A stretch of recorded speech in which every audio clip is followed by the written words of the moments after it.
cancer is a medical diagnosis that refers to abnormal cell growth in the prostate. And when these cells grow abnormally, patients can develop a tumour, which we generically call cancer. This tumour has to be treated.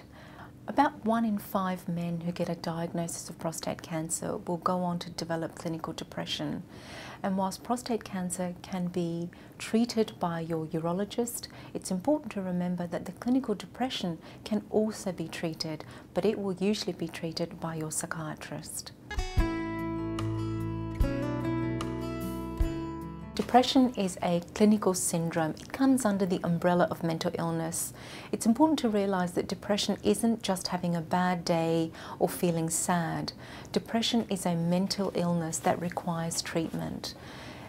It involves symptoms that include anything from having low mood to being teary or to having a fluctuation in one's mood that patients can't seem to control and that seem inexplicable.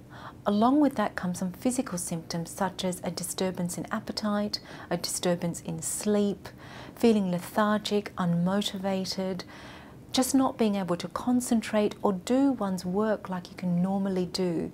Patients describe it as having a flavour, and that flavour is that they've lost the joy for living. That's clinical depression. But the important thing to remember is that no matter how dark things are, no matter how bleak one feels, depression is easily treated. And so it's really important to contact your psychiatrist and to get treatment.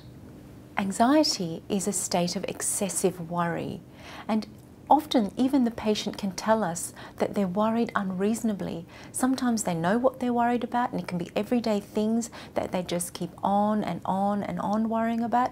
And other times they can have a vague, unpleasant feeling deep down in their gut for no apparent reason. But what they can tell us is that they feel excessively fearful about what they can't often explain. The connection between anxiety and depression is that when people excessively worry, they get a huge adrenaline rush. They can feel it. That's the 6th feeling in the stomach. And that adrenaline rush actually has an impact on the brain. We produce a chemical naturally called serotonin. And when we have this huge adrenaline rush, it actually causes a depletion in our serotonin levels. Why is serotonin important? Well, serotonin is the chemical that is used by the body to keep our mood in balance. So when we deplete serotonin, we actually end up with a clinical syndrome known as depression. It's important to remember that not everyone who gets a diagnosis of prostate cancer will go on to become clinically depressed, but about 1 in 5 men will go on to develop the syndrome that we call clinical depression. There is a certain amount of anxiety and worry that is absolutely reasonable.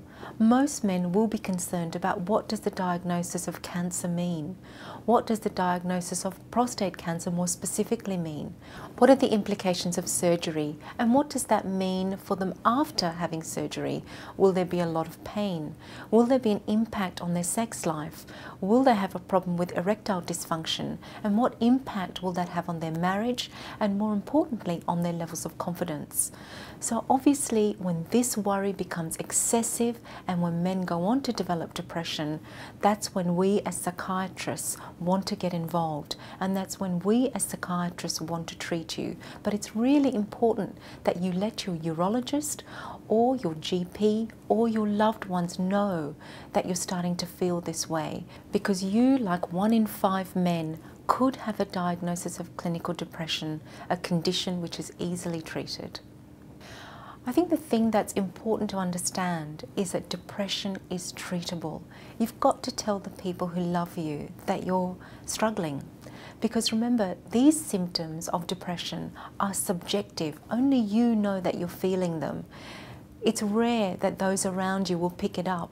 And so you've got to tell your GP, you've got to tell your partner or your spouse, you can tell your urologist, or you can make an appointment yourself to see a psychiatrist. And what we in psychiatry will do is treat the illness.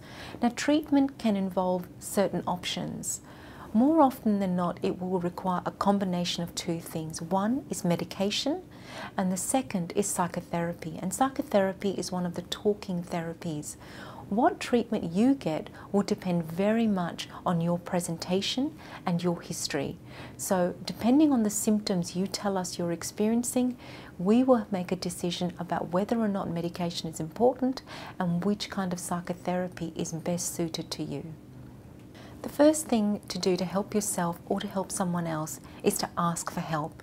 Let someone know that you're struggling. That's the first thing. The second thing is talk to your psychiatrist and speak to them openly about all your worries. Don't feel embarrassed. Nothing you're saying has been heard for the first time in that room. The more you tell us, the more honest you are with us, the more able we are to provide you with the most effective treatment. The next thing is that it's really important to engage with your psychiatrist. If you're worried about taking tablets, let your doctor know. Don't just stop taking them and don't just stop turning up for appointments. It's important to always talk to your psychiatrist before changing the dosage of the drug yourself. Other things that you can do involve general lifestyle measures such as staying fit, healthy, active, engaged with your loved ones, and following a good diet and exercise plan. Do these things help cure clinical depression? No, they don't. And that's a myth. So clinical depression is an illness that requires treatment. But all illnesses benefit from general lifestyle measurements such as good exercise and diet.